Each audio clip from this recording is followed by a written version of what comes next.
Hello guys, हमारे channel पर एक बार पुनः आपका हार्दिक स्वागत है। इस वीडियो में हम आपको समाकलन के कुछ महत्वपूर्ण प्रश्न सॉल्व करके बताएंगे जो वार्षिक परीक्षा की दृष्टि से बहुत ही महत्वपूर्ण है। तो आइए, यहाँ पर आप देख पा रहे हैं 4 क्वेश्चन लिखे हुए हैं और इन क्वेश्चंस को हम प्रतिस्थापन विधि के द्वारा सॉल्व करेंगे। प्रतिस्थापन विधि क्या होती है और यह समाकलन करने में किस प्रकार से कारगर होती है, इसके लिए हमने पिछला वीडियो बनाया है। पिछले वीडियो को आप देखें ताकि आपको प्रतिस्थापन विधि किस तरह से हम यूज़ करते हैं वो समझ में आए। तो आइए, फिलहाल इस विधि में भी हम समाकलन प्रतिस्थापन विधि का उपयोग करके आपको दिखाते हैं। तो यहाँ पर हमारा पास पहला क्वेश्चन लिखा हुआ है। पहले क्वेश्चन में इस तरह से लिखा हुआ है e⁻10 इनवर्स x अपान 1 प्लस एक्स स्क्वायर dx। ध्यान दीजिए कि प्रतिस्थापन विधि की सफलता इस बात पर निर्भर करती है कि आप किसको t मान रहे हैं। तो t को मानने के लिए यहाँ पर आपको पता होना चाहिए, जैसे मैं यहाँ पर मान रहा हूँ, किसको t मान रहा हूँ, 10 इनवर्स x को t मान रहा हूँ। क्यों मान रहा हूँ, वैसे तो मैंने बता दिया लेकिन फिर भी बताऊँगा। पिछले वीडियो में बताया था कि किस को t माना जाता है, लेकिन फिर भी यहाँ बता दे रहा हूँ। उस पार्ट को t मानिए जिसका डिफरेंशियल करने पर जो पार्ट आता वो भी उसमें मौजूद हो। तो देखिए 10 इनवर्स x का डिफरेंशियल होता है 1/1 प्लस एक्स स्क्वायर। तो देखिए 1/1 प्लस एक्स स्क्वायर इसके अंदर मौजूद है, इसलिए इस 10 इनवर्स x को हमें t मान लेना चाहिए। तो यहाँ 10 इनवर्स x को t मानते हैं तो क्या होता है 1 ये हमने लिख दिया 1/1 प्लस एक्स स्क्वायर और dt/dx। उस dx को हम यहाँ ले जाएंगे। ध्यान दीजिए, जिस पार्ट को t माना जाता है उसका हमेशा डिफरेंशियल किया जाता है। तो यहाँ पर 10 इनवर्स x को t माना था, इसलिए इसका डिफरेंशियल कर दिया, वो ये आया 1/1 प्लस एक्स स्क्वायर dt/dx आया, dx को इधर ले गए। अब ऐसा करने से हुआ क्या, dx/1 प्लस एक्स स्क्वायर आ गया और dx/1 प्लस एक्स स्क्वायर को हम क्या लेते हैं dt, और जहाँ 10 इनवर्स x लिखा उसे क्या लेते हैं t। तो हमारा ये जो प्रश्न है इस तरह से बन जाएगा e⁻t और बाकी जो dx/1 प्लस एक्स स्क्वायर है वो हो गया dt। ऐसा करने से हमारा जो प्रश्न है वो मानक फार्मूले में बदल गया है। मानक फार्मूला मीन्स हमने ऐसा पढ़ा है e⁻x का इंटीग्रेशन e⁻x है होता है, ये बेसिक फार्मूला है। तो ये उसी रूप में है, बस यहाँ पर चर का परिवर्तन है, इसमें चर x है और इसमें t है, इसलिए इसका इंटीग्रेशन क्या हो जाएगा e⁻t और प्लस समाकलन नियतांक हमने लगा दिया c। अब t को वापस रिटर्न करेंगे तो t किसको माना गया था, 10 इनवर्स x को। तो यहाँ t को हम क्या लिख देंगे 10 इनवर्स x लिख देंगे प्लस c। तो इस तरह से हमने इस प्रश्न को प्रतिस्थापन विधि के द्वारा हल किया, लेकिन प्रतिस्थापन हल करने में 10 इनवर्स x को t माना इसकी अहम भूमिका रही है। अगला क्वेश्चन हमारे पास है कोस √x अपान √x dx। इस पार्ट में आपको सोचना है कि किसको t माना जाए। तो देखिए किस पार्ट को हम t माने, यहाँ पर √x ही ज़्यादातर दिख रहा है, इसलिए √x को हम t माने हैं और उसकी वजह भी आपको आगे और समझ में आएगी। √x को t मानते हैं तो इसका डिफरेंशियल जो होता है वो होता है 1/2√x और t का जो डिफरेंस करेंगे तो dt/dx आएगा। वो dx कहाँ ले जाएंगे, इधर 1 में मल्टीप्लाई कर देंगे, ये हो जाएगा dx/√x। साथ ही dx/√x इसमें आया है, क्या आया है, साथ में 2 नहीं आया है तो 2 को हम उधर ले जाएंगे। तो ये dx/√x है, इसको ये रखा, 2 को उधर ले गए, 2 dt। तो जहाँ पर dx/√x आया उसे हम क्या लेते हैं 2 dt, उसके बाद √x लिखा उसे लिख देंगे t। तो देखिए यहाँ पर हमारा प्रश्न इस तरह से बन जाता है I = कोस √x को लिख दिया t और बाकी जो dx/√x है उसे लिख दिया dt। तो ये बन गया स्टैंडर्ड फार्मूले में यानी मानक फार्मूले में, और मानक फार्मूले में कोस t का इंटीग्रेशन होता है t के रिस्पेक्ट में साइन t प्लस c, और साइन t को रिटर्न करेंगे तो t भी क्या है √x है, तो हम इसको यहाँ √x लिख देते हैं। तो इस तरह से आपको समझ में आ गया होगा कि इसको हमने किस तरह से किया है। इसी के पश्चात हम थर्ड क्वेश्चन को और सोल्व करके आपको दिखा देते हैं। तो थर्ड क्वेश्चन पर नजर डालिए। थर्ड क्वेश्चन क्या है, वो इस तरह से है। क्वेश्चन नंबर थर्ड ये है cos x upon root of 1 plus sine x dx।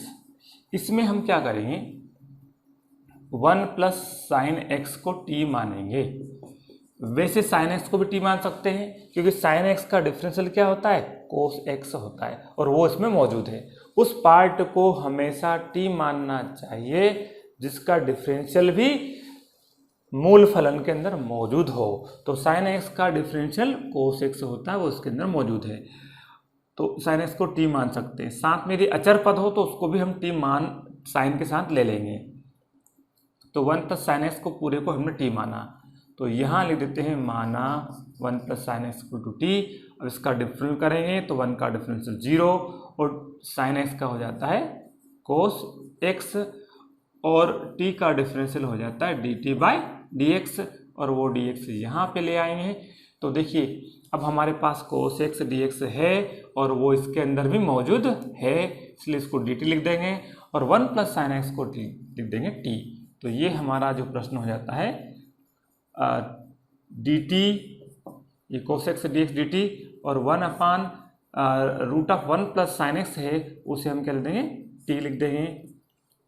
इसके बाद यहाँ पर t की पावर रूट है, इसको ऊपर ले जाएंगे तो रूट का मतलब होता है 1/2 पावर, तो ये t की पावर -1/2 हो जाएगा dt। और t की पावर -1/2 का हम x to the power n वाले फार्मूले का प्रयोग करके इसका इंटीग्रेशन कर देंगे। ये मानक रूप बन चुका है इस रूप में। तो देखिए यहाँ पर हम इसका इंटीग्रेशन करेंगे तो ये होगा i इक्वल टू टी की पावर -1/2 प्लस 1 और नीचे भी -1/2 प्लस 1 और यहाँ पर हम लगा देते हैं समाकल नियतांक c। अब इसके बाद क्या होता है, ये हो जाता है t की पावर 1/2 कैसे, -1/2 और 1 को सोल्व करते हैं तो 1/2 आता है और यहाँ पे भी 1/2 लिखेंगे प्लस c। उसके बाद में हम क्या करते हैं, ये जो 1/2 है उसको ऊपर ले जाते हैं तो 2t की पावर 1/2, यानी t की पावर 1/2 को हम ले सकते हैं रूट t भी लिख सकते हैं।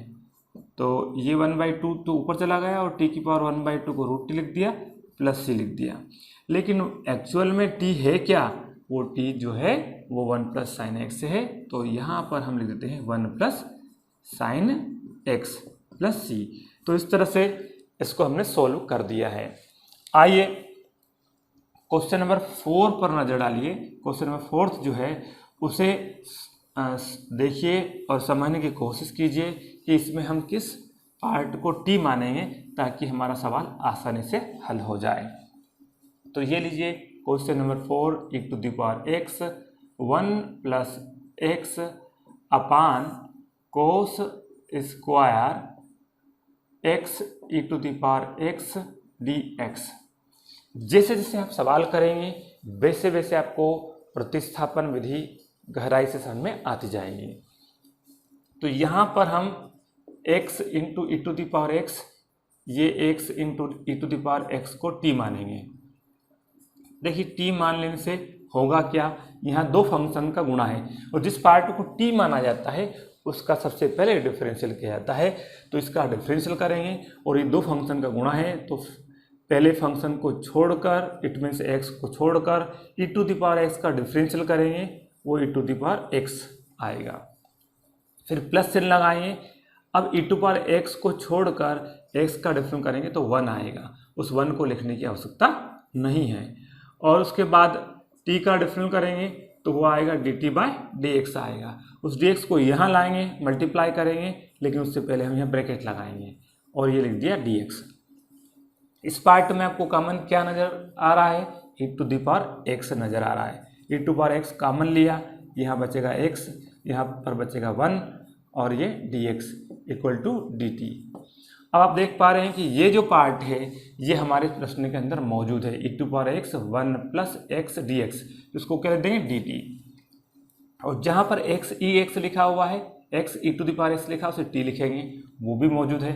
तो आइए हमारा प्रश्न इस तरह से हो जाता है, I इक्वल टू ये हो गया dt और 1 अपान कोस स्क्वायर एक्स ई एक्स को लिखेंगे t, तो ये हो गया कोस स्क्वायर t। इसके बाद में इसको ऊपर ले जाएंगे तो ये कोस स्क्वायर बदल जाएगा सेक स्क्वायर t में और dt। और सेक स्क्वायर जो t है वो स्टैंडर्ड फार्मूला है, क्योंकि सेक स्क्वायर x ना होकर सेक स्क्वायर t है, और सेक स्क्वायर x का 10x होता है, इसलिए सेक स्क्वायर t का 10t इंटीग्रेशन हो जाएगा। तो अगले स्टेप में हम यहाँ लिख देते हैं 10t और प्लस c, लेकिन t जो है वो वास्तव में क्या है, तो t जो होता है वो x into e to power x है, तो x into e to power x हमने लिख दिया, x into e to the power x लिख दिया प्लस c। तो इस तरह से आप देख पा रहे हैं कि चारों प्रश्नों को हमने प्रतिस्थापन विधि से सोल्व कर लिया है। लेकिन सोल्व करने में महत्वपूर्ण भूमिका किसकी है कि किस पार्ट को आप t मानते हैं। तो t का मानने के लिए हमें थोड़ा विचार मंथन करना पड़ेगा, सवालों को कुछ करना पड़ेगा, ताकि हमें उसका अनुभव प्राप्त हो जाए कि किस पार्ट को t माना जाए। हमारे इस वीडियो को अंत तक देखने के लिए आपका बहुत बहुत धन्यवाद साथियों। जय हिंद, जय भारत।